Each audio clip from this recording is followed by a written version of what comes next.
शुरू कीजिए आप।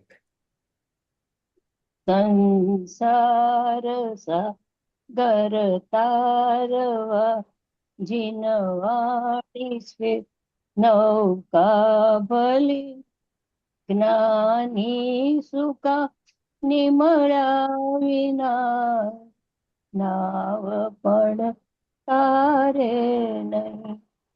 આ કાળમાં શુદ્ધાત્મ જ્ઞાની સુકાની બહુ બહુ જોયલો. મુજ પુણ્યરા સિફળ્યો અહો ગુરુ કાન તું નાવિક કમળ.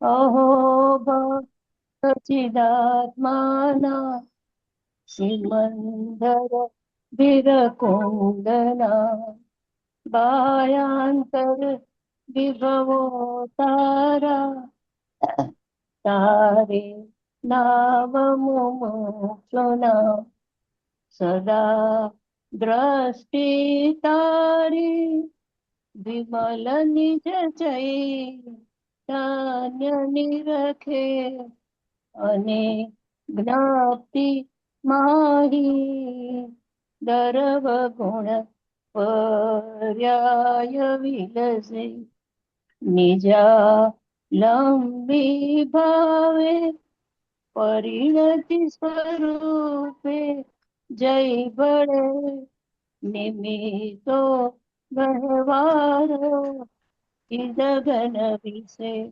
કાંઈ ન મળે. હૈયું સત સત જ્ઞાન જ્ઞાન ધબકે ને વજ્રવાણી છૂટે જે વજ્રે સુમુમુ સુસત્વ જળ કે પર દ્રવ્યના તો છૂટે.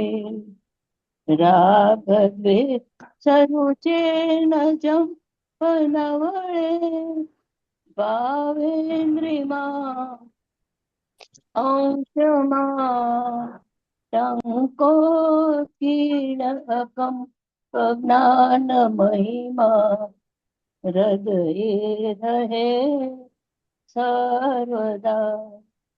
નીચે સુધા જરણ ચંદ્ર તને નમો કરુણા અકા રણ સમુદ્ર તને નમો. હે જ્ઞાન પો સક સુમેઘ તને નમો. આદાસના જીવન શિલ્પી તને નમો. આદાસના જીવન શિલ્પી તને નમો. ઊંડી ઊંડી ઊંડેથી સુખ નિધિ સતના વાયુની હે વહંતી વાણી ચિન મૂર્તિ તારી પુર અનુભવના સૂક્ષ્મ ભાવે ભરેલી. ભાવો ઊંડા વિચારી અભિનવ મહિમા ચિત્તમાં લાવી લાવી કોયેલું રત્ન પામું મનરથ મનનો પૂરજો શક્તિશાળી. કોયેલું રત્ન પામું મનરથ મનનો પૂરજો શક્તિશાળી. परम कृपाळु श्री सदगुरु देवनो जय जय हो. हो। बहुत सुंदर। आपका बहुत बहुत आभार। कुशल जी, दिस माय चलो सिस्टर। हाँ, मालूम। का मुझे टाइम मालूम। हो गया है ना? हमने बताया था मुझे। शोभना बहन, आपका पंखा स्वागत है। टाइम। हाँ तो मैं शेयर करता अपन। हूँ। हाँ आज आज का बोल 139 है। वहां से अपन शुरू हाँ करते हैं। और अपन मंगलाचरण करेंगे। हाँ जी। ओम नमो अरियंताणम ओम नमो सिद्धाणम ઓમ નમો હરિયાણમ, ઓમ નમો વજયાણમ, નમો લોહે શવસાહનમ, મંગલમ ભગવાન વીરો, મંગલમ ગૌતમ મંગલમ કોંદ કુંદાયો, જૈન ધર્મોસ્તુ મંગલ, સર્વ મંગલ માંગલ્યમ, સર્વ કલ્યાણકારિકમ, પ્રધાનમ સર્વ ધર્માણમ, જૈનમ જયતુ શાસનમ. ઓમ નમઃ સિદ્ધેભ્યઃ. ઓમ નમઃ સિદ્ધ. કુશલજી, you open Zoom, बूंद बूंद में अमृत. हाँ हाँ ये हाँ बराबर है, अभी बराबर है, हाँ जी अभी ठीक है. पहला अलग પૂજ્ય था. ભાઈ શ્રીના गायत खल વચનામૃતોનું સંકલન બુંદ બુંદમાં અમૃત, એનો 139 નંબરનો બોલ આપણે અનુક્રમણિકામાં આવ્યા છીએ. हाँ जी શ્રદ્ધા નિર્વિકલ્પ. શ્રદ્ધાનો સ્વભાવ જ નિર્વિકલ્પ છે. શ્રદ્ધા કહો, માન્યતા કહો, પ્રતીતિ કહો, અહમ કહો, એ બધા એકાર્થ છે. અભિપ્રાય કહો, એ બધા એકાર્થવાચક છે. શ્રદ્ધા નિર્વિકલ્પ છે. શ્રદ્ધામાં બે પડખા નથી. શ્રદ્ધા દ્રવ્ય પર્યાય સ્વરૂપ વસ્તુને વિષય બનાવી શકે જ નહીં, કેમ કે શ્રદ્ધા નિર્વિકલ્પ છે, માટે શ્રદ્ધા બળવાન છે. શ્રદ્ધા સર્વથાના રૂપમાં છે, એનો વિષય પણ નિર્વિકલ્પ. શ્રદ્ધા પોતે નિર્વિકલ્પ, એનો વિષય નિર્વિકલ્પ. નિર્વિકલ્પ વિષય એટલે અનંત ગુણોનો ચૈતન્ય પિંડ. હવે એમાં જ્ઞાન ગુણ પણ નિર્વિકલ્પપણે જણાય છે. દર્શન ઉપયોગ, ત્રિકાળ ગુણ, સહજ જ્ઞાન દર્શન, ત્રિકાળ ગુણ, એ બધા નિર્વિકલ્પપણે. એટલે કે છે શ્રદ્ધા નિર્વિકલ્પ, તેનો વિષય પણ નિર્વિકલ્પ. નિર્વિકલ્પ એટલે એનો વિષય અનંત ગુણોથી એકત્વ એવો જ એનો પર્યાય માત્રથી વિભક્ત, એ તો જ્ઞાન અપેક્ષા એ કહેવાય છે. શ્રદ્ધાનો વિષય તો એકો અહમ, શુદ્ધો અહમ, હું પરિપૂર્ણ છું, હું ભગવાન છું, બસ એટલો જ એનો વિષય છે. એના ભેદ કરવા, અંદરમાં ગુણ ગુણીના ભેદ, એ પણ શ્રદ્ધાનો વિષય નથી. માટે શ્રદ્ધા બળવાન છે, કેમ કે એક જ પડખાને અંગીકૃત કરે છે. એક જ પડખામાં પ્રમાણના, એક જ પડખાના પ્રમાણ જ્ઞાન બે પડખામાં હોય. પ્રમાણ જ્ઞાનનો વિષય બંને પડખા રહે છે, પણ શ્રદ્ધા એમાંથી એકની જ ચુનૌતી કરે છે કે ત્રિકાળી દ્રવ્ય છે તે જ હું છું.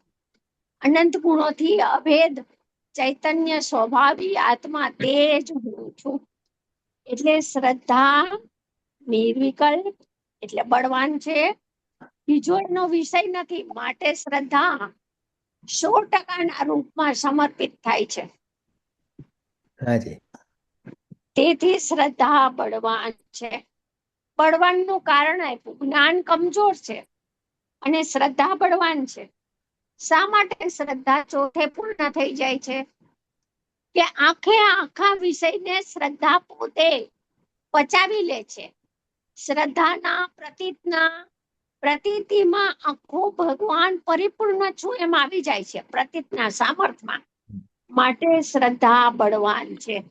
શ્રદ્ધા ફરે નહીં, જ્ઞાન ઉપયોગ ફરી જાય, સવિકલ્પમાં આવી જાય સાધક. ઘણા સમય સુધી સવિકલ્પમાં રહે, પણ શ્રદ્ધાની પરિણતિ ચોથામાં જેવી હતી નિર્વિકલ્પ ધ્યાનમાં, એવી ને એવી સવિકલ્પ દશામાં એવી જ પરિણતિ શ્રદ્ધાની બળવાન રહે છે. શ્રદ્ધામાં ચાલમલ અવગાડ દોષ આવતો નથી. શ્રદ્ધા ફરતી જ નથી, એના વિષયથી વિમુખ થતી જ નથી. માટે શ્રદ્ધા બળવાન છે.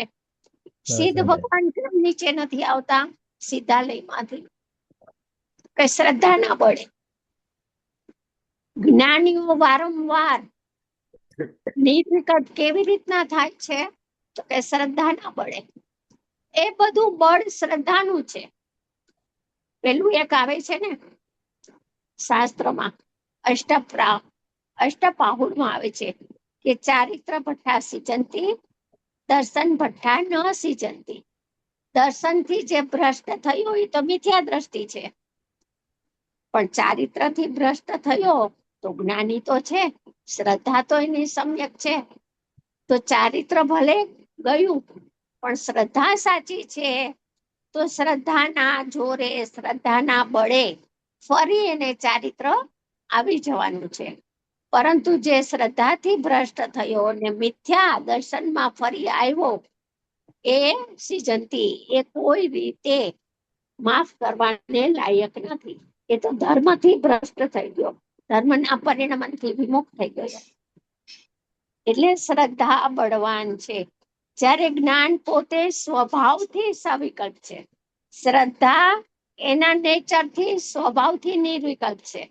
અને જ્ઞાન ને એમ કે તું પણ નિર્વિકલ્પ રે એકાંતે, તો જ્ઞાન ના પાડે છે કે હું સ્વભાવથી સવિકલ્પે છું ને નિર્વિકલ્પ છું. બંને મારા જ સ્વભાવ છે.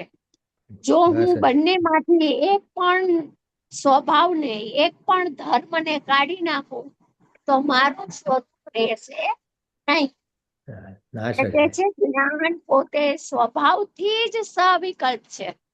સવિકલ્પ એટલે મન દ્વારા વિચાર કરવા, વિકલ્પનું ઉત્થાન થવું, એવું વિકલ્પ નહીં, પણ બધું જાણવું, અનંત જાણવું.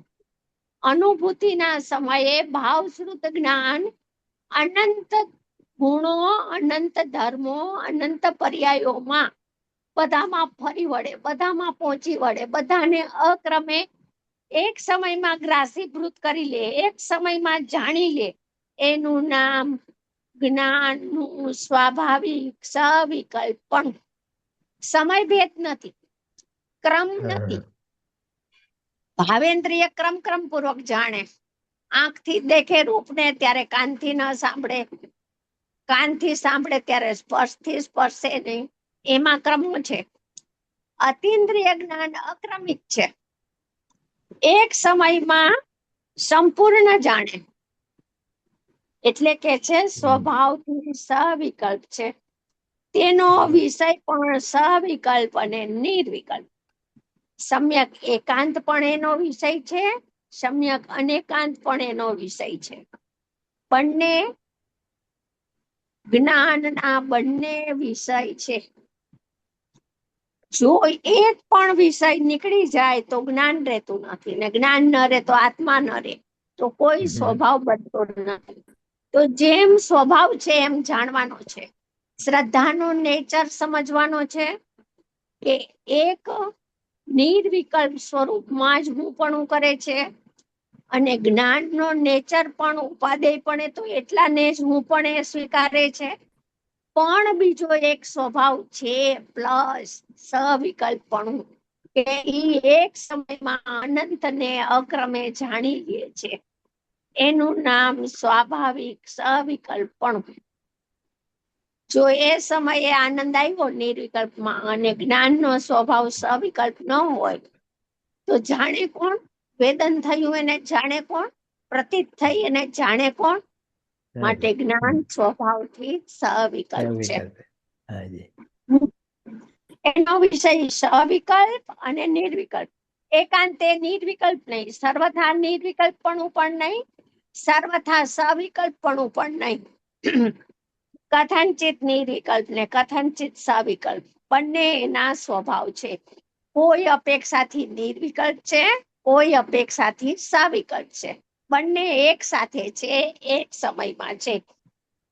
આ જ્ઞાનનું સ્વાભાવિક સવિકલ્પણું, સાકારપણું, અર્થ વિકલ્પ જ્ઞાનમ પ્રમાણમ. આ જ્ઞાનનું પ્રમાણ, એનો નિષેધ થઈ શકતો નથી. ચાલો, આ બોલ આપણો થઈ ગયો, બહુ નાનો બોલ છે. સ્વપ્નાબેન સવાલ છે, સ્વપ્નાબેન એક સવાલ છે આ બોલ ઉપર. હા બોલો બોલો. તમે એમ કહ્યું કે અનુભૂતિના કાળમાં જ્ઞાન બધાને જાણે છે તેવું છે કે ખાલી ત્રિકાળી ધ્રુવને જ જાણે છે? બધાને જાણે. જ્ઞાનનો જાણવું સ્વભાવ મુક્ત થઈ ગયો, જ્ઞાનનો જાણવું સ્વભાવ ખીલી ગયો, જ્ઞાનનો અનેકાંતિક સ્વભાવ જ્ઞાનનો પ્રગટ થઈ ગયો. જ્ઞાનમાં અનંતને જાણે, એક સમયમાં અનંત ગુણોમાં પરિવર્યું, અનંત નિર્મળ પર્યાયો પ્રગટ થઈ ગઈ, એને જાણી લીધા, અનંત ધર્મોને જાણી લીધા. કોઈ વિષય જાણવાનો બાકી ન રહ્યો. જેટલું કેવડી ભગવાન જાણે છે એટલું જ સાધક નિર્વિકલ્પ ધ્યાનના કાળે એનું જ્ઞાન એટલું જ જાણે છે. માત્ર ફરક પરોક્ષ પ્રત્યક્ષનો છે. તો એટલે તે વખતે શ્રદ્ધા ખાલી ત્રિકાળીમાં જ હંપણું કરે, પણ જ્ઞાન હા, આખું શ્રદ્ધાનો વિષય ના બદલે અને જ્ઞાનનો વિષય તો બેય રહે. ઉપાદેય પણ જ્ઞાયક ત્રિકાળને જ જાણે છે અને જાણવાની અપેક્ષા અહીંયા આખો પરિણામી જ્ઞાની થઈ ગયો, ધર્મી થઈ ગયો, એ આખાને જાણે છે. અપરિણામી નહીં જાણે ને પરિણામી નહીં જાણે, બધું જાણે. જાણવામાં કોઈ બાદબાકી નહીં અને શ્રદ્ધામાં કોઈ ઘૂસપેટ નહીં કે તમે બીજું ઘુસાડી દો, પરિણામને ઘુસાડી દો, કે પરિણામ વગર દ્રવ્ય અપૂર્ણ છે, પરિણામ એમાં નાખશું તો દ્રવ્ય પરિપૂર્ણ થશે. ઉત્પાદ વય ધ્રુવયુક્તમ સત છે, ઈ આખો પરિપૂર્ણ દ્રવ્ય છે. તો શ્રદ્ધાનો વિષય એવો નથી. શ્રદ્ધામાં કોઈ અંદરમાં તમે કોઈ પ્રવેશી ના શકે અને જ્ઞાનમાં કોઈ જાણવામાં બાકી ન રહે. બંનેના સ્વભાવ છે, બંનેનો નેચર છે એવો. તો બંનેના સ્વભાવ સમજી લ્યો.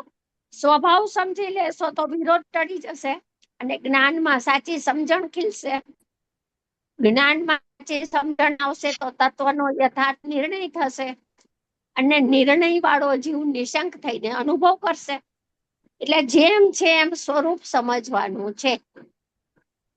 તો પછી 144 ગાથામાં મતિ જ્ઞાન ને શ્રુત જ્ઞાન ને મર્યાદામાં લાવવાનું કેમ કીધું? હા, તો ઇન્દ્રિય જ્ઞાન 5 ઇન્દ્રિયના ફેલાવમાં જ્ઞાન ફેલાઈ ગયું હતું. જ્ઞાનનો પર્યાય ક્યાં રોકાતો હતો? 5 ઇન્દ્રિયના વિષયને જાણવામાં રોકાયેલું હતું. એ મતિ જ્ઞાન શ્રુત જ્ઞાનને પાછું વાળે છે. જે જ્ઞાન પરિઘની બહાર વયું ગયું હતું એ જ્ઞાનને પાછું સંકેલે છે અને અંદરમાં વાળે છે. હવે જ્ઞેય બદલી ગયું, એનું જ્ઞેય ફરી ગયું. એક મતિ શ્રુતનો વિષય એકલો જ્ઞાયક થઈ ગયો. તો જેને મતિ શ્રુત જ્ઞાનને એકલો જ્ઞાયક ભગવાન વિષય મળ્યો કે હું તો આ જ્ઞાયક ભગવાન જ છું, ત્રિકાળ છું, ત્યાં મતિ શ્રુત જ્ઞાન અંતર્મુખ થઈ અને પરિણમે છે. તો નયાતિક્રાંત થઈ જાય છે. જ્ઞાનમાં પણ પક્ષાતિક્રાંત. તો પછી જ્ઞાન તે વખતે જ્ઞાયકને જાણે છે અને આખા વિશ્વને પણ જાણે છે કે ખાલી જ્ઞાયકને જાણે છે? બંનેને જાણે છે. બંને નયોનો જ્ઞાતા થયો નિર્વિકલ્પ ધ્યાનના કાળે. નિશ્ચય અને વ્યવહારનો આગળ બોલાવવાનો છે. બધાનો જ્ઞાતા થઈ ગયો, જાણવાનું કાંઈ ન રહ્યું. અને ઉપાદેય પણ તો કે ઉપાદેય પણ જ્ઞાનની પર્યાયનો વિષય, જ્ઞાનની પર્યાયનો નિશ્ચય. હું ત્રિકાળ ધ્રુવ સામાન્ય તત્વ જ છું. એમ શ્રદ્ધાની સાથે મૈત્રી કરીને, શ્રદ્ધાની સાથે હાથ મિલાવીને જ્ઞાન એમ પણ વિષય બનાવે છે જ્ઞાયકને. અને જ્ઞાયકને શ્રદ્ધાએ જ્ઞાને બે હાથ મિલાવીને ત્રિકાળીને વિષય બનાવ્યો તો જ્ઞાનનું સવિકલ્પ સાકાર અણુ એના જ્ઞાનમાં પ્રગટ્યું. અનંતકાળથી આ જ્ઞાન નહોતું પ્રગટ્યું, કેમ કે ઇન્દ્રિય જ્ઞાનમાં સવિકલ્પ સાકાર ધર્મ ન હોય, અતિન્દ્રિય જ્ઞાનનો ધર્મ છે આ. એટલે ઇન્દ્રિય જ્ઞાન તો ખંડ ખંડ એક એક વિષયને જાણતી હતી. અતિન્દ્રિય જ્ઞાન તો અક્રમે અનંત ગુણો અને અનંત પર્યાયો, અનંત ધર્મોમાં એક સમયે ફરી વળ્યું, એક સમય માત્રમાં જાણી લીધું. એ જાણવાનો સ્વભાવ. અને હું પણ જ્ઞાનની પર્યાય કરે એ ઉપાદેય સ્વભાવમાં. સમય એક, બંને સ્વભાવ છે જ્ઞાનના. જ્ઞાન હું પણ કરે કે શ્રદ્ધા હું પણ કરે? શ્રદ્ધાએ હું પણ કરે ને જ્ઞાને જ્ઞાયકને સમર્પિત થાય. શેટિકાની ગાથાનો બોલ આગળ આવવાનો છે આપણે. જ્ઞાયક તો જ્ઞાયક છે, પરને જાણે છે, એ વ્યવહારે નીકળી ગયો. આત્મા આત્માને જાણે છે, એનાથી શું સાધ્યની સ્થિતિ? કોઈ પ્રયોજનની સ્થિતિ નથી. હું તો આત્મા જ છું, હું તો જાણનાર જ છું. બધા વ્યવહારનો નિષેધ કરીને હું તો જ્ઞાયક છું. એમ શ્રદ્ધાની પર્યાય અને જ્ઞાનની પર્યાય બંનેનો વિષય એક થાય છે ત્યારે બંને પક્ષાંતિક્રાંત થાય છે એક સમયમાં. શ્રદ્ધાનું પક્ષાંતિક્રાંતપણું અને જ્ઞાનનું પક્ષાંતિક્રાંતપણું. અને અનંત પર્યાયો. વિકલ્પ તો જ્ઞાનમાં જ છે ને મેન તો. એટલે વિકલ્પ રહિત નિર્વિકલ્પપણું એનું નામ પક્ષાંતિક્રાંતપણું, નૈયાતિક્રાંતપણું. એટલે તે વખતે અનુભૂતિના કાળમાં જ્ઞાન જ્ઞાયકને પોતાપણે જાણે છે અને બીજી બધી વસ્તુઓને પરપણે જાણે છે. હા, એવું સ્વપર પ્રકાશકે આવશે ને, આવશે. હા, એવું છે નિશ્ચય સ્વપર પ્રકાશકમાં એવું આવશે કે જ્ઞાયક તે હું, જ્ઞાયક તે સ્વ, અથવા તો જ્ઞાનની પર્યાયને જાણે છે તે સ્વ, અને સુખની પર્યાયને, વીર્યની પર્યાયને, આનંદની પર્યાયને જાણી આનંદ આવ્યો, વેદાણો, એને જાણ્યું, એનું નામ પર. આ એવું નિશ્ચય સ્વપર પ્રકાશક અનુભૂતિના કાળે ખીલે છે. હવે પછીનો નીચેનો બોલ આવશે ને ભાઈ, એમાં ઈ આવવાનું છે, અચ્છા, તો ઈ જ આવવાનું છે. તે વખતે સુખને જાણે છે એ પરપ્રકાશમાં ગયું, તો દુનિયાના પદાર્થોને જાણે છે કે નહીં? ના, અહીંયા તો વ્યાપાર બંધ થઈ ગયો છે હો. પર્યાથિક ચક્ષુ બંધ છે સર્વથા. અંદરનું જેટલું છે એટલું જણાય છે. જાણવામાં પણ લોકાલોક નથી જણાતું, એની સન્મુખતા નથી. મન પાવે વિશ્રામ, બધા વિકલ્પો તો છૂટી ગયા છે, ઉપયોગ અંતર્મુખ ઢળી ગયો છે, અંતરમાં લવ લીન થઈ ગયો છે. ત્યારે અંદરનું જેટલું છે એટલું જણાય છે. પોતાના દ્રવ્ય ગુણ પર્યાયની સીમાને છોડીને બીજું નથી જણાતું, પર નથી જણાતું. ત્યારે પરના સામર્થ્યનું જ્ઞાન થાય છે હો. લોકાલોકનું જ્ઞાન થાય પણ લોકાલોકની સન્મુખતા વિના. આનંદની પર્યાયનું જ્ઞાન થાય પણ આનંદની પર્યાયની સન્મુખતા વિના. અનંત પર્યાયો.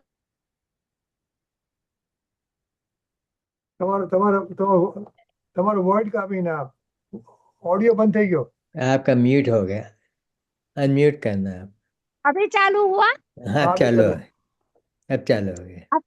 હા, તો જ્ઞાન છે એ નિશ્ચયથી સ્વપર પ્રકાશક છે. અનુભૂતિના કાળે ઈ આપણે આવશે ને, ઈ લેશું હમણાં. બધું Okay. જાણે છે પણ લોકાલોકની સન્મુખતા નથી. એ તો સવિકલ્પમાં આવે ત્યારે રાગ જણાયેલો, પ્રયોજનવાન, લોકાલોકને જાણે છે. એ બધા ઉપચારના કથનો સવિકલ્પમાં લાગુ પડે. નિર્વિકલ્પમાં તો નિરુપચાર, અભેદ અને અનુપચાર પરિણમન ચાલુ છે.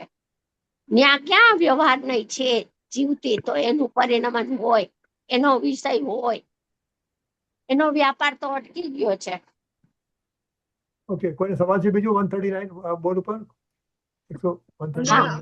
હમણાં બેન તમે જે વાત કરી ને એના પર જ વિચાર આવ્યું છે કે તમે ડિસ્ક્રિપ્શનમાં આપ્યું ને કે નિર્વિકલ્પ ધ્યાનમાં પરનો વિષય તો જતું રહ્યું, પરંતુ પોતાનું ધ્યાન છે પણ એમાં પણ થોડું ડિસ્ક્રિપ્શન આવ્યું કે પોતાના બધા ગુણોને જાણે, રાઈટ? પણ આ ડિસ્ક્રિપ્શન તમે ભેદથી કથન માત્રમાં ડિસ્ક્રિપ્શન છે, પણ જ્યારે उपयोग एक समय में एक ही वस्तु को पूर्णता से ग्रहण करता है, तो उस पूर्णता से इस अनिर्विकल्प आत्मा को ग्रहण करने में वो बाकी सारी चीजें गर्भित हो गई, पर उसे उपचार से बताएंगे तो वो इस तरह से बताएंगे जिस तरह से आपने बताया. ऐसा कुछ घट रहा है क्या? नहीं, उपचार नहीं आता. निर्विकल्प ध्यान में तो निश्चय स्वपर प्रकाशक पण निश्चय छे અને સ્વપ્રકાશક પણ નિશ્ચય છે. वही उपचार नहीं लगता. सविकल्प में उपचार, व्यवहार तो सविकल्प में खड़ा होता है. निर्विकल्प में व्यवहार का व्यापार, मन इंद्रिया ही नहीं है तो व्यवहार का व्यापार कैसे चलेगा? नहीं, वहाँ वो तो चलता मन तो मन नहीं चलता तो नहीं है, ऐसे नहीं कह रही हूँ मैं. तो वो एक अभेद ज्ञायक के अलावा उसमें भेद, उस ज्ञायक के ही भेद करके जो बातें अपन अभी समझाने के लिए समझ रहे हैं, निश्चय का ही बात कर रही हूँ मैं. तो हाँ, तब जब तो वो भेद करके समझ रहे हैं, वो भी भेद को समझने के लिए समझ रहे हैं, पर वहां पे तो एक अभेद ज्ञायक ही ज्ञायक समाया हुआ है और उसमें बाकी सब कुछ गर्भित है. इस तरह से समझना है कि ऐसा मुझे थोड़ा ख्याल आया. तो अब हाँ, मैं देखो निर्विकल्प ध्यान में तो निर्विकल्प परिणमन है, विकल्प नहीं है. अब साधक सविकल्प में आकर निर्विकल्प का स्वरूप बताते हैं। बराबर, सविकल्प में आएगा तो निर्विकल्प का ज्ञान उसको है कि कैसे हुआ था, तो वो सविकल्प में आकर बताएगा ना साधक। तो सविकल्प में आकर बताते हैं, तब तो भेद खड़े होते हैं। अब साधक को अकर्ता ज्ञातापना प्रकट हुआ तो किसी का कर्ता नहीं रहता, कोई परिणाम का कर्ता नहीं बनता, ज्ञाता हो गया। भेदा भेद का ज्ञाता, भेद का ज्ञाता, अभेद का ज्ञाता, सबका ज्ञाता रहता है। बहुत व्यवहार सुंदर। का भी ज्ञाता रहता है, सबका ज्ञाता। उसको ज्ञान प्रकट हुआ तो सब ज्ञेय और वह ज्ञान स्वरूप, तो सबका ज्ञाता रहेगा। अब किसी का कर्ता नहीं बनेगा। कर्ता बुद्धि चली गई ना, तो जानने में तो सब आ गया, लेकिन सविकल्प में आकर क्रम से कहता है। वाणी में तो क्रम पड़ेगा, विकल्प में भी क्रम पड़ेगा। विकल्प अक्रमिक नहीं होता, नई ज्ञान अक्रमिक नहीं होता, निर्विकल्प परिणमन अक्रमिक होता है, भाव श्रुत ज्ञान अक्रमिक होता है। नई तो क्रम वाली है, क्रम से एक नई से एक धर्म को बताएगी, दूसरी नई से दूसरा धर्म को बताएगी। तो नई है वो स्वरूप का ज्ञान नहीं है, नयातिक्रांतपना हुआ वो स्वरूप का ज्ञान है, वो मोक्ष मार्ग है। जैसे अभी मैं खुद की समझ को क्लियर कर रही हूँ, जैसे आम को चखने में आम को चख लिया, आम का स्वाद ही, आम को पूरा का पूरा ग्रहण कर लिया, ओके, वो स्वाद में, और फिर हाँ, उस स्वाद में से बाहर आकर अगर जिसने आम खाया नहीं उसे आम को बताना है, तो अब वो भेद से बता रहा है, पर वहां पे वो चख भेद को नहीं रहा था, वो तो आम को चख रहा था। पर आम को चखने में सब कुछ गर्भित हो गया, उसका खटास, मिठास, रसीलापना सब कुछ गर्भित हो गया। पर अब सविकल्प दशा में आके, या मतलब ऐसे वो किसी को बाहर आके बताए कि भाई आम क्या है, तो अब उसने भेद और नए खड़े करके उसने समझाया, देख आम यानी ऐसा ऐसा ऐसा ऐसा है, स्वाद हाँ, लेते वक्त ऐसा ऐसा ऐसा ऐसा है, ऐसा नहीं उस, होता, हाँ, नहीं होता। तब तो एक हाँ, गूंगा है, वो शक्कर खाता है, तो वो बोल नहीं पाता, शक्कर की मिठास को वेदता है, बराबर वेदता है। गूंगे को पूछो, बोल तू कैसी है शक्कर, तो वो नहीं बोल पाता, लेकिन वेदन में तो मिठास को वेदता है। ऐसे निर्विकल्प ध्यान में गूंगा हो गया ज्ञानी, विकल्प ही नहीं है, निर्विकल्प परिणमन है, तो बोलने का तो वो प्रश्न ही नहीं है। तो सविकल्प में आएगा तब वो बताएगा, तो अब तब समझी मैं। बताएगा तो। हाँ, क्रम से ही, वाणी में तो क्रम ही आएगा। ज्ञान अक्रम रूप रहता है, लेकिन वाणी में क्रम आएगा, वाणी अक्रम से नहीं बता पाएगी, तो नईयों खड़े होती है नई, तब साधक को। शोभना बहन, ये हाँ, प्रश्न पूछने से बहुत खुलासा हुआ विषय का, इसके लिए आपको बहुत धन्यवाद। But keep asking questions, but please limit your questions to the subject. Don't go into too much details. Thank you. नहीं शोभना कुशल बहन, भाई, अब मैं शुरू कीजिए। उसी सब्जेक्ट को क्लियर कर रही थी, और इनके समझाने पर ही ये प्रश्न खड़े हुए हैं, वो पहले मेरे प्रश्न नहीं थे, तो सॉरी, बट कोई इफ आई बात नहीं। Thank you. શોભનાબેન, એક સવાલ છે કે જ્યારે નિર્વિકલ્પ દશા આવે ત્યારે સ્યાદવાદ પણ હોય છે ને, મુખ્ય ગુણ કરવાનો. હા, જો નિર્વિકલ્પ અનેકાંતમય ધ્યાનમાં, સાથે. હા, શ્રદ્ધામાં સ્યાદવાદ નથી, કેમ કે અચ્છા, શ્રદ્ધાના બે વિષય નથી. બરાબર. શ્રદ્ધાનો વિષય એકલું સામાન્ય દ્રવ્ય, એકલું અપરિણામી નિષ્ક્રિય પારિણામિક ભાવ, એટલો હા, જ શ્રદ્ધા વિષય બનાવે છે. હવે સ્યાદવાદ સમ્યક જ્ઞાનમાં છે, સ્યાદવાદ હા, ઇન્દ્રિય જ્ઞાનમાં નથી, સ્યાદવાદ વાણીમાં નથી, બધું ઉપચારથી કહેવાય. જ્ઞાની થયો ને એને ઉપચાર આપે છે સાધકને. બાકી હા, ખરેખર સ્યાદવાદ એટલે કથનની અપેક્ષાઓ, એ સમ્યક જ્ઞાન અપેક્ષાઓને જાણે છે એક સમયમાં. એટલે અનેકાંતિક જ્ઞાન છે, સમ્યક જ્ઞાન છે, એ અપેક્ષાઓથી સ્યાદવાદથી ભરેલું છે. એમાં સ્યાદવાદનો વિલાસ સમાયેલો છે. એ બધું જાણે છે એક સમયમાં, બરાબર, જાણે મુખ્ય એક ગૌણ સમયમાં. હા, હા, ઓકે, થેન્ક યુ. શોભનાબેન, આજે અમારે પ્રકાશભાઈનો સ્વાધ્યાય હતો આની પહેલા, ને ત્યાં છે ને જ્ઞાન નિર્વિષય છે અને જ્ઞાનની પર્યાય પણ નિર્વિષય છે એ વાત આવી હતી. તો અહીંયા આગળ જે આ સ્વભાવ સવિકલ્પ નિર્વિકલ્પ છે તો ઈ પણ વધુ વ્યવહારનું કથન થયું. નહીં, સ્વભાવ છે. જો આગળ શબ્દ લખ્યો છે સ્વભાવ, વ્યવહાર નથી. એટલું ખરું કે જ્ઞાનના વિષય દ્રવ્ય પર્યાય સ્વરૂપ આખી વસ્તુ બને છે. માટે જો બહુ જ્ઞાનને સાધક આગળ કર્યા કરે ને, સવિકલ્પ જ્ઞાનને કે સ્વપર પ્રકાશકને કે રાગને પણ જાણતો પરિણામે છે, જણાયેલો પ્રયોજનવાન છે, સ્વપરને જાણે છે, પરનો પણ જ્ઞાતા છે, ભેદોનો પણ જ્ઞાતા છે. એ સામર્થ્યને બહુ આગળ કર્યા કરે ને તો પડવાનો ચાન્સ છે. ભેદો ઉપર એનું લક્ષ ને આમ વયું જાય છે. એનું કારણ માટે શું છે? એનું કારણ શું છે કે દ્રષ્ટિનો વિષય હાથમાંથી ચાલ્યો જાય, જ્ઞાનને આગળ કર્યા કરે તો દ્રષ્ટિનો વિષય ગૌણ થઈ જાય.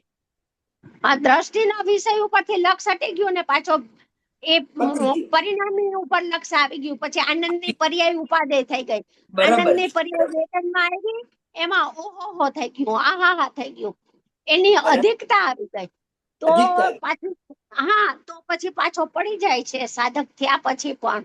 એટલે જ્ઞાની છે ને એ સવિકલ્પ સ્વભાવને, અનેકાંતને, સ્યાદવાદને, સોગાનીજીને વાંચી લેજો દ્રવ્ય દ્રષ્ટિ પ્રકાશ.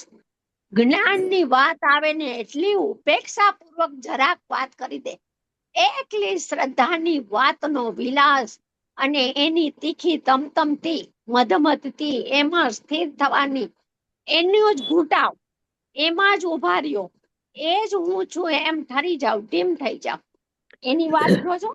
એટલે જ્ઞાનીઓ છે ને સવિકલ્પ જ્ઞાનનો સ્વભાવ છે એ બતાવે છે, જેમ છે એમ તો બતાવે ને, એવું ભજે છે નિર્વિકલ્પ ધ્યાનના કાળે, પણ એને આગળ કરતા નથી.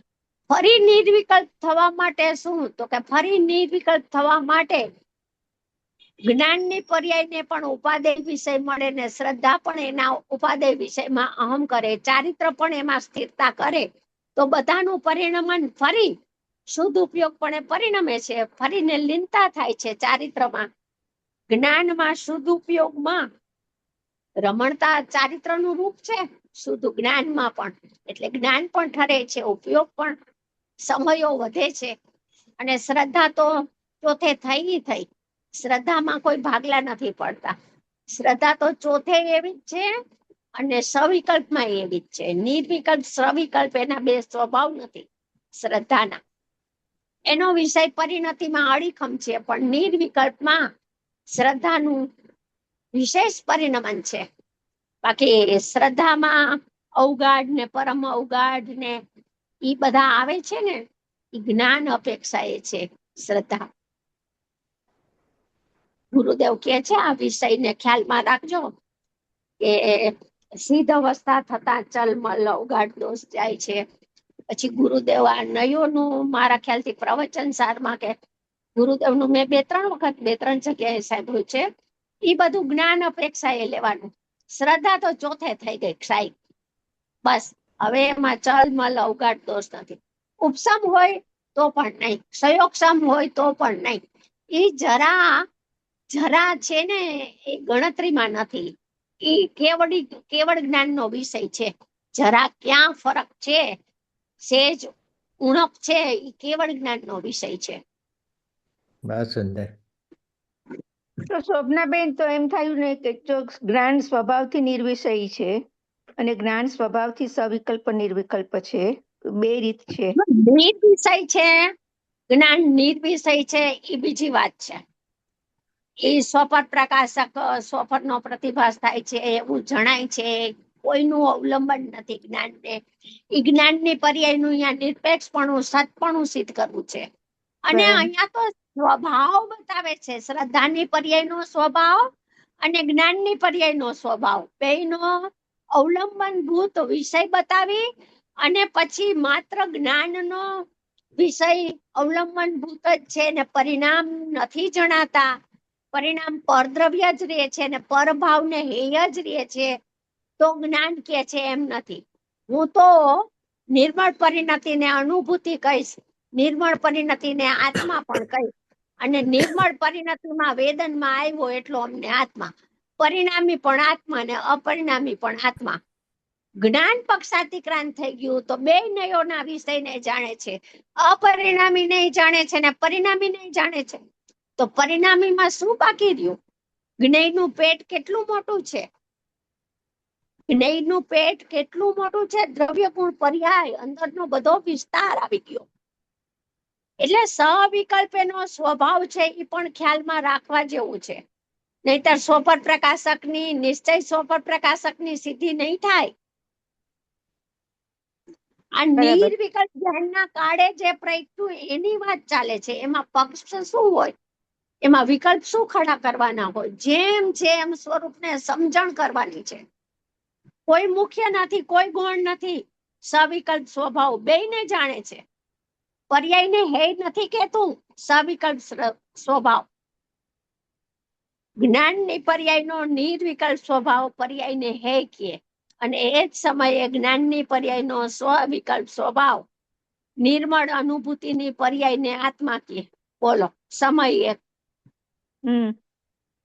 બસ અંતે. સમજાય છે? આ વાત સમજાવી જોઈએ. હમ. આ પક્ષની વાત નથી બિલકુલ. હું તમને એટલું જ કહું છું, એક ખાસ મારી ભલામણ છે બધાને કે ગુરુદેવને સાંભળો, કે બાબુજીને, કે પૂજ્યભાઈને, કે સોગાનીજીને પક્ષથી નહીં સાંભળતા બિલકુલ. જ્ઞાનની વાત આવે અહીંયા મધ્યસ્થતાથી સમજો. જ્ઞાનની વિશાળતા, જ્ઞાનની અનંતતા, જ્ઞાનની અચિંત્યતા, એમાં શું કામ તમે એમાં પાડ બાંધી દો છો? એને શું કામ તમે વિસ્તૃતપણે ખીલવા નથી દેતા? એમાં શું કામ સંકુચિતપણું કરો છો? અને શ્રદ્ધાનો વિષય સંકુચિત છે એમાં એડ કરવા કેમ જાવ છો? જેમ છે એમ રાખો ને. बहुत अच्छा है, बहुत अच्छी सुझाव है आपका।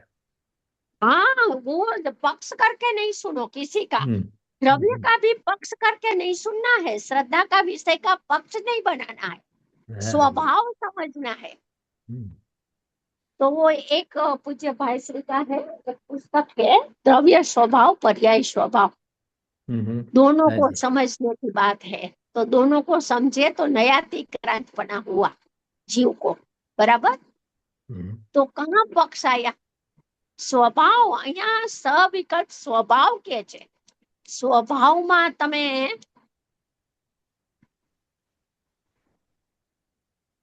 જેમ જેમ સ્વભાવ કો સમજો, બસ. સ્વભાવમાં કોઈ અપેક્ષાઓની બાદ બાકી ના કરો. સ્વભાવ છે, બસ इसमें निशंक हो जाओ. આમાં કેમ આમ પ્રશ્ન નહીં, બિલકુલ. તો સ્વભાવ તમને સ્વભાવ નહીં સમજવાથી. જ્ઞાનનો અનેકાંતિક સ્વભાવ, સર્વજ્ઞપણું, સર્વજ્ઞ સ્વભાવ, સર્વદર્શિત્વ સ્વભાવ અંદરમાં પડ્યો છે. એ શક્તિની વ્યક્તિ એક અંશે પ્રગટી છે, પ્રગટી છે, એનો અંશ પ્રગટ્યો છે, તો એમાં પણ અનંતતા છે. ગુરુદેવ કહે છે ભાવ શ્રુત જ્ઞાન પણ અનંત અનંત ખીલેલું છે. એક સમયની પર્યાયની અનંતી તાકાત છે જાણવાની. હવે ઈ જાણવાની તાકાતને તમે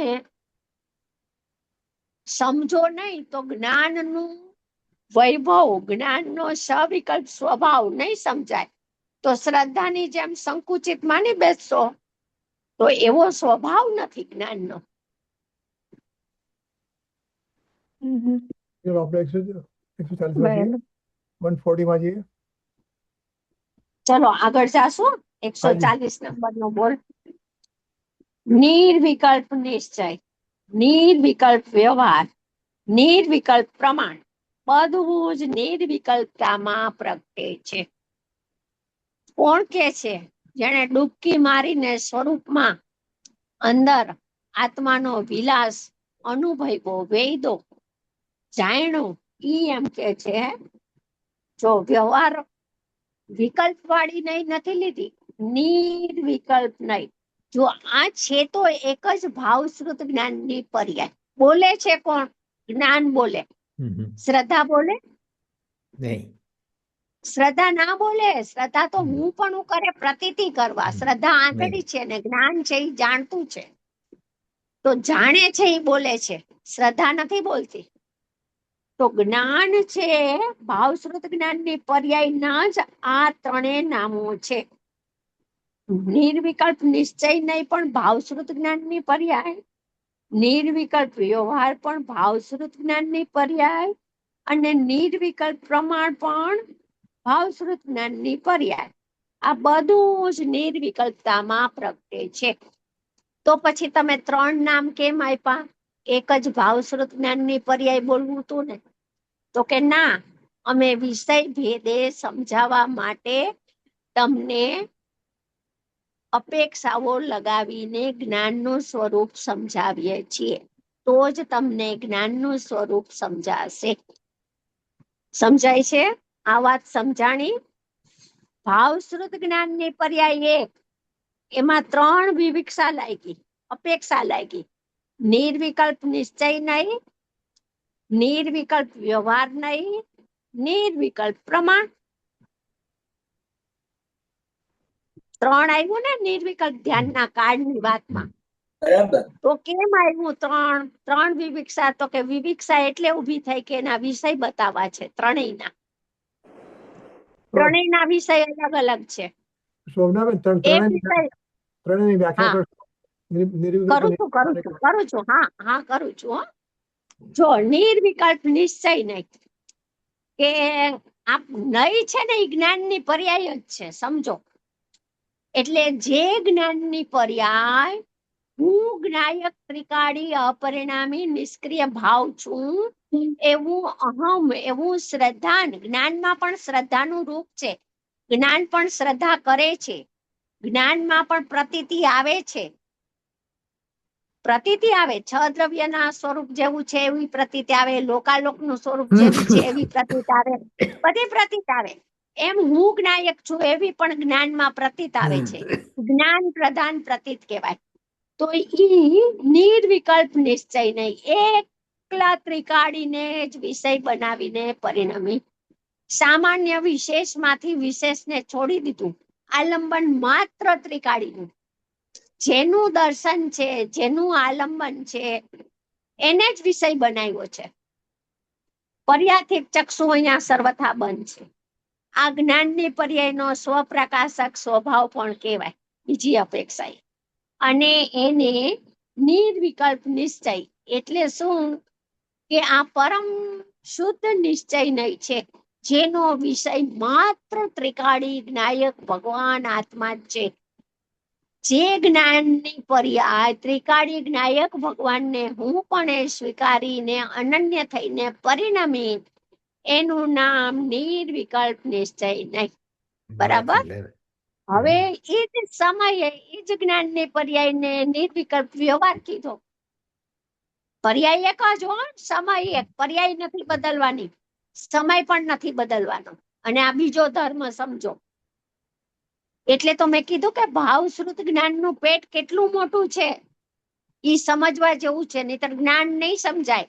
અને જ્ઞાનની સાચી સમજણ વિના જ્ઞાન પક્ષાંતિક્રાંત નહીં થાય. નિર્વિકલ્પ વ્યવહાર. તો નિર્વિકલ્પ વ્યવહાર શું છે અંદરમાં? તો કે જે પરિણામને વ્યવહાર નહીંના વિષયમાં નાખી દીધા હતા ને, ઉપાદેય તત્વ તેટલો જ હું, બાકી બધો વ્યવહાર અસત્યાત ને અભૂતાત, બાકી બધો વ્યવહાર, સગળો વ્યવહાર, પરિણામ માત્ર વ્યવહાર, નિર્મળ પર્યાય પણ વ્યવહાર, અનંત ગુણના ભેદ પણ વ્યવહાર. એ બધો સદભૂત વ્યવહારમાં નાખ્યો હતો, ભેદાશ્રિત વ્યવહાર. એ બધા ગુણ પર્યાયને એક સમયમાં જાણી લીધું. ભેદાભેદનો જ્ઞાતા થઈ ગયો. ક્યારે? નિર્વિકલ્પ નિશ્ચય ને ઈ ચાલે છે ત્યારે ભેદાભેદનો પણ જ્ઞાતા છે. તો ઈ ભેદોનો જ્ઞાતા છે, પરિણામનો જ્ઞાતા છે અનુભૂતિના કાળે. એમ કેવું ઈ નિર્વિકલ્પ વ્યવહાર. વિકલ્પ નથી અહીંયા, જ્ઞાન જાણે છે, એનું નામ નિર્વિકલ્પ વ્યવહાર. કેમ કે વિષય એનો પરિણામ રહ્યા ને, માટે વ્યવહાર. અને નિર્વિકલ્પ પ્રમાણ એક સમયમાં દ્રવ્ય પર્યાય સ્વરૂપ આખી વસ્તુને જ્ઞાને જાણી લીધી. આલંબન નથી, જાણવું છે. આલંબન વિના પર્યાય જણાય છે. અજ્ઞાની શું ભૂલ કરે છે? પર્યાયને જાણવા માટે પર્યાયનું આલંબન લે છે. અને જ્ઞાની નિરાલંબિત તત્વના આલંબન પૂર્વક પર્યાયો અને ભેદોની ઉપેક્ષા પૂર્વક પર્યાયોનું ભેદોનું જ્ઞાન થઈ જાય છે. એનું નામ નિર્વિકલ્પ પ્રમાણ. બે જાણી લીધું, દ્રવ્યને પણ જાણ્યું, પર્યાયને પણ જાણ્યું. જાણવાના વિષયમાં કોઈ બાદબાકી નહીં અને શ્રદ્ધાના વિષયમાં કોઈ મિલાવટ નહીં. આ બે વસ્તુ બરાબર સમજજો. તો નિર્વિકલ્પ પ્રમાણ બધું જ નિર્વિકલ્પતામાં પ્રગટે છે. તો ત્રણેયના વિષયની અપેક્ષા એ જ્ઞાનની પર્યાયના ત્રણ ભાવ પ્રગટ થયા ને. પર્યાય તો એક જ છે, ભાવશ્રુત જ્ઞાન, પણ વિષય ભેદે ભેદ કર્યા ને તો ત્રણ વિવિક્ષા પડી. તો ત્રણ વિવિક્ષા પડી તો સવિકલ્પમાં આવી અને જ્ઞાની ભાવશ્રુત જ્ઞાનનું પરિણમન કેવું હતું, શુદ્ધ ઉપયોગના કાળે શું સ્થિતિ ભજી હતી, એ સવિકલ્પમાં આવી અને નયોનો પ્રયોગ કરી અને સમજાવે છે. સુંદર.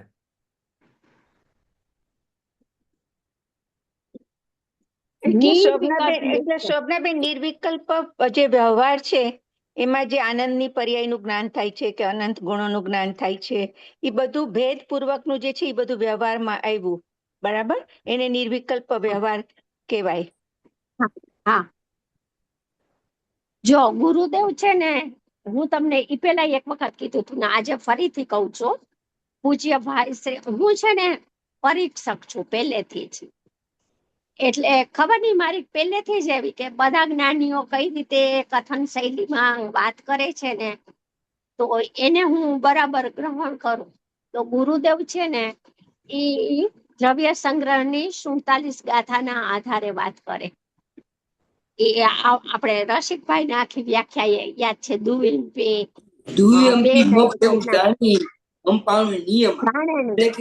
નિશ્ચય અને વ્યવહાર એ બંને અનુભૂતિના કાળે પ્રગટ થાય છે.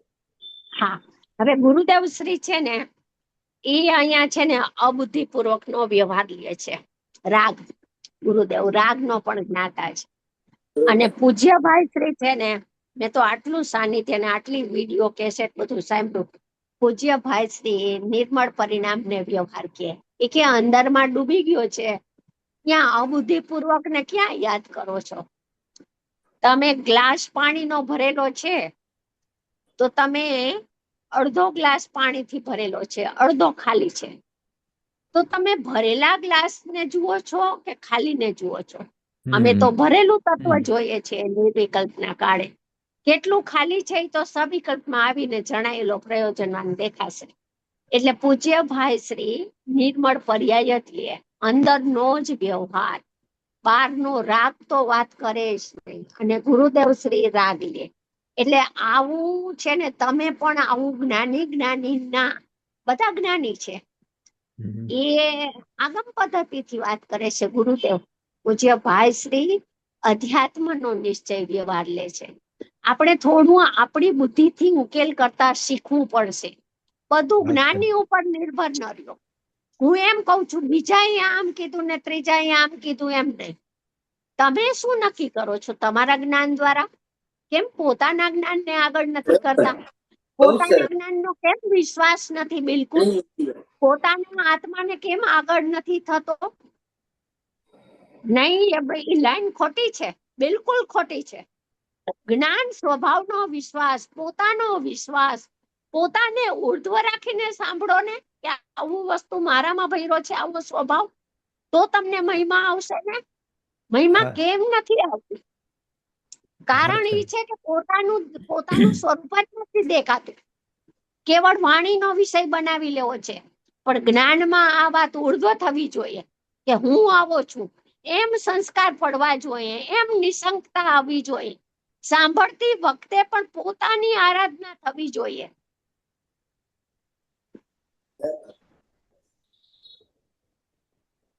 એટલે શોભનાબેન ચાલો. આમાં આવો નિષ્કર્ષ થાય કે જે સવિકલ્પ નિર્વિકલ્પની જે વાત આવે છે અનુભવના કાળે, એ તો સ્થિતિ બતાવે છે કે ત્યારે એક્ઝેક્ટલી શું થઈ રહ્યું છે એનું એને જ્ઞાન જણાઈ ગયું છે, જાણવાય નથી જતો, જણાઈ રહ્યું છે. અને ત્યારે જે જ્ઞાન જે નિર્વિષય છે તો એનો મહિમા આવે છે કે એ જ્ઞાન એવું છે નિર્વિષય કે એને સ્વની જરૂર નથી, પરની જરૂર નથી, એ નિરપેક્ષ છે ટોટલી, તો એનો મહિમા આવે છે. જો સમજો, ક્રમબદ્ધ નું જ્ઞાન કરીને ઢળવાનું છે ક્યાં? અકર્તા સ્વભાવ ઉપર, ક્રમબદ્ધ ઉપર ઊભું નથી રહેવાનું. કેમ? કેમ કે ઈ તો પર્યાયનો ધર્મ છે ક્રમબદ્ધતા. પર્યાયમાં સ્વભાવ છે ને ષટકારક થી પરિણામ એનું સતપણું. પર્યાયનો સ્વભાવ સમજીને જાવું છે ક્યાં? તમારા ઉપયોગને ક્યાં લઈ જવાનો છે? પર્યાય ઉપર રમાડવો છે.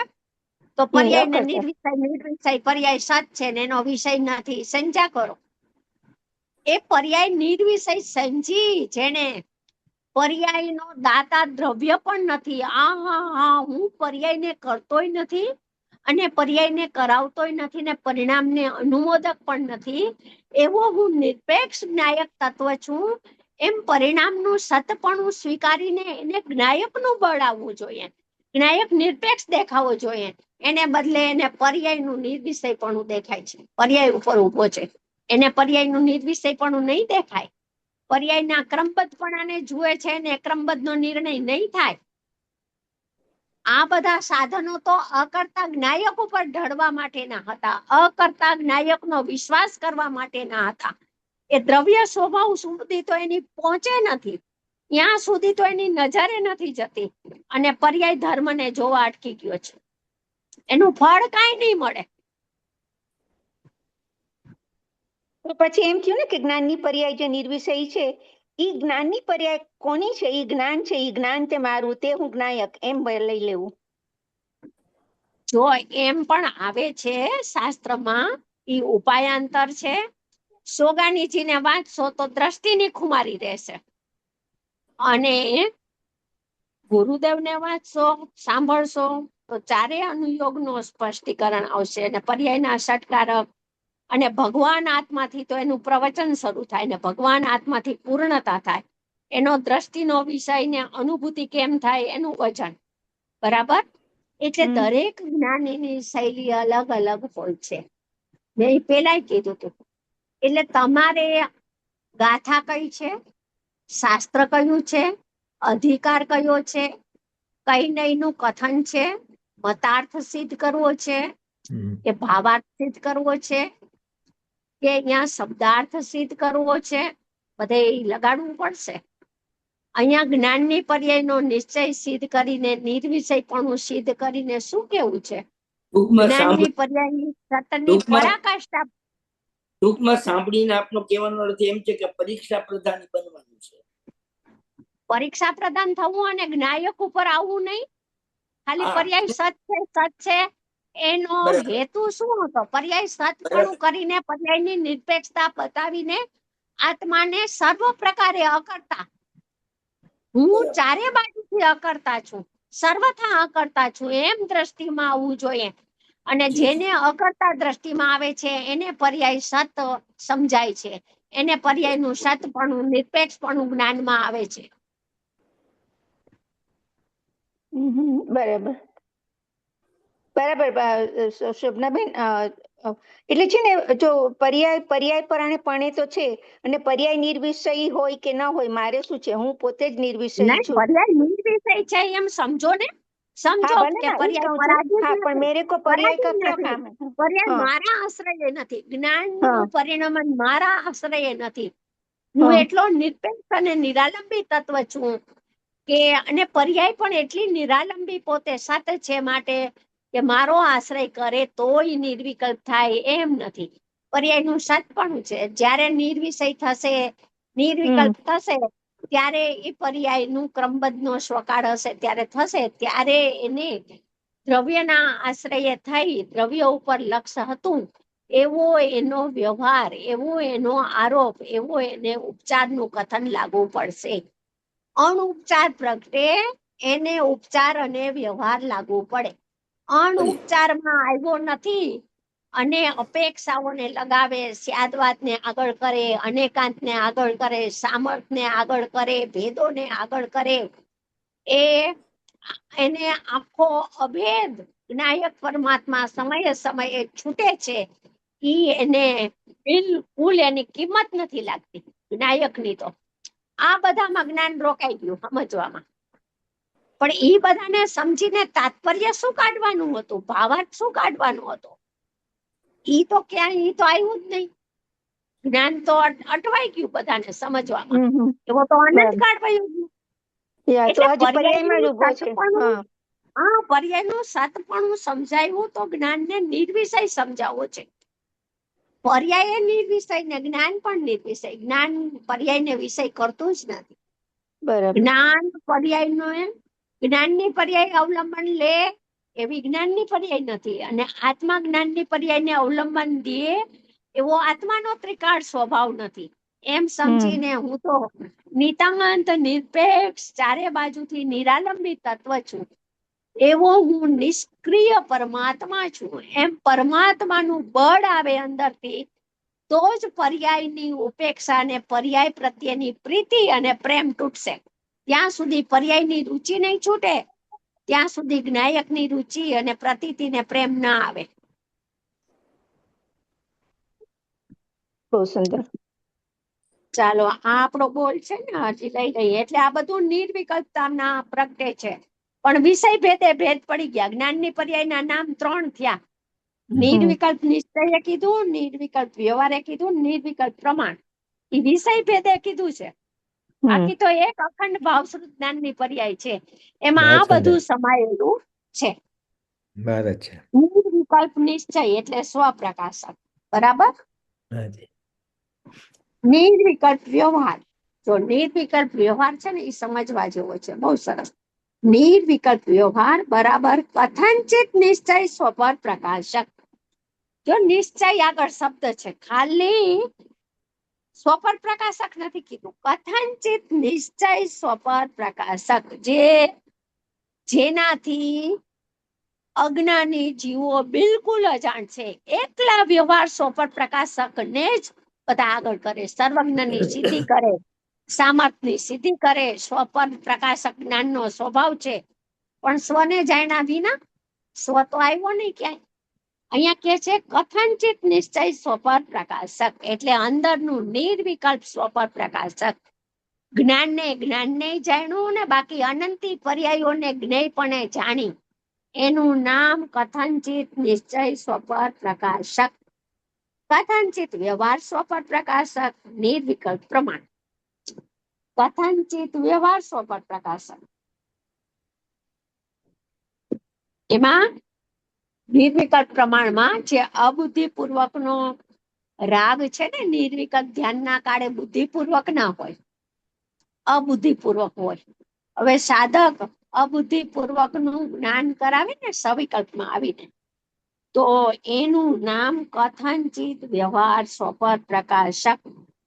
પછી કીધું નિર્વિકલ્પ પ્રમાણ. અહીંયા વિકલ્પ નથી કોઈ પણ પ્રકારનો. અબુદ્ધિપૂર્વકનો રાગ જણાય છે, જ્ઞાનમાં ન જણાય. સાધકને શ્રેણીમાં જણાય છે, તો ચોથે ન જણાય અબુદ્ધિપૂર્વકનો રાગ. બધું પ્રતિભાસે, લોકાલોકે પ્રતિભાસે. તો ઈ વ્યવહાર સ્વપર પ્રકાશક, એનું નામ નિર્વિકલ્પ પ્રમાણ. આગમ અને અધ્યાત્મ બધું સમાવી દીધું, કાંઈ બાકી ન રાખ્યું. રાગ લીધો અબુદ્ધિપૂર્વકનો તો આગમ આવી ગયું કે નહીં? આનંદ લીધો તો અધ્યાત્મ આવી ગયું કે નહીં? બધું લઈ લીધું ને. આ અનુભૂતિનો વિષય બધું અનુભૂતિ થાય ને ત્યાં બધા નિવેડાનો ઉકેલ છે. અનુભૂતિ વિના કાંઈ ઉકેલ નથી. જેને અનુભૂતિ થઈ હોય ને એને આગમ ને અધ્યાત્મનો ઈ જ્ઞાતા થઈ ગયો. 12 અંગનો જ્ઞાતા ઈ થયો. અજ્ઞાની એકેય અંગને જાણતો નથી, કલ્પના કરે છે. શોભનાબેન, અનુભૂતિ થવા માટે આ જે બોલ છે, આ બધા વ્યાખ્યાઓ આપી, એ જાણવી જરૂરી છે કે એની મળે જણાઈ જશે? ના, પેલા તો જાણવું પડે. હો, પેલા આપણે જૈન દર્શનમાં પ્રવેશ કરવો હોય, અન્ય મતમાંથી આવ્યા હોય, શ્વેતાંબર સ્થાનકવાસીમાંથી, તો સિદ્ધાંત પ્રવેશિકા ભણવી પડે, શબ્દોનું જ્ઞાન કરવું પડે તો ભાવ ભાષણ થાય ને સાચી સમજણ થાય. એટલે પેલી નિશ્ચય અને વ્યવહાર સમજવો પડે. પ્રમાણ શું, નિશ્ચય શું, વ્યવહાર શું, લક્ષણ શું, સામાન્ય શું, વિશેષ શું, દ્રવ્ય શું, ગુણ શું, પર્યાય શું, એટલું થોડુંક તો જ્ઞાન કરવું પડે ને, નહીતર શું સમજાય એને, અને એ નિર્ણય કેવી રીતના કરે. એ બરાબર. બાકી કર્ણન યોગ ન ભણ્યો હોય તો અનુભવ થાય, કર્ણન યોગ ન ભણે તો અનુભવ થાય, ચરણાન યોગ ન ભણે તો અનુભવ થાય, પ્રથમાન યોગ ન વાંચ્યું હોય તો અનુભવ થાય, પણ દ્રવ્યાન યોગમાં આટલું એને સમજવું પડે. આ બધું લખ્યું છે 140 માં, બધું નિર્વિકલ્પન આ ને તે બધું, એ બધું જાણવું જોઈએ. હા હો, જાણે તો વધારે સારું છે. ત્યાં નથી જાણતો પણ એને એનો મતિશ્રુતનો વ્યાપાર પણ બીજે ભટકતો નથી, અને અજ્ઞાનીનું તો બહુ બહારમાં ફેલાયેલો છે. એટલે એને જાણવું જરૂરી છે. સ્વાધ્યાયમાં જ્ઞાનને રોકવું, સ્વાધ્યાયનું પાચન કરવું, સ્વાધ્યાય કરીને એને તત્વનો નિર્ણય કરવો, એ તો ઉપકારી છે કથનચિત. એને હેતુ આ બધો છે ને, આ બધાનો સ્વાધ્યાય કરવો શેના માટે કરવો? જ્ઞાનની નિર્મળતા થાય ને, સાચું જ્ઞાન થાય. ખબર આપજો. તિર્યંશ નું જ્ઞાન વ્યાપાર એનો ફેલાયેલો નથી, અજ્ઞાનીનો છે. મનુષ્યનો કે કેટલી બેંક બેલેન્સ છે ને, કેટલા ધંધા છે ને, ક્યાં રોકું તો વધારે વ્યાજ મળે ને, ક્યાં રોકું તો નફો થાય ને, કઈ ટિકિટ પ્લેનમાં લઉં તો ઓછા પૈસા પડે ને, કઈ હોટલમાં ઉતરું તો અહીંયા મને સસ્તું પડે, એ બધા તિર્યંશ ને નથી વિકલ્પ. બરાબર. હવે ટાઈમ થયો છે. ચાલો, ટાઈમ થવા આવ્યો છે ને આપણો. શોભનાબેન બહુ સુંદર. શોભનાબેન, આ નેક્સ્ટ સેશનમાં પાછો આ બોલ છે ને 140 નંબરનો, એની સેજ પાછી આઉટલાઈન લઈ લેજો. એની આઉટલાઈન લઈ લેજો એમ. આઉટલાઈન એટલે આનો પાછો થોડો આનો શું અર્થ સમજાવજો થોડો. भले। शोभनाबेन, एक प्रश्न आपने अभी बोला ना तिर्यंश के बारे में, उससे एक प्रश्न उठा। टाइम हो गया।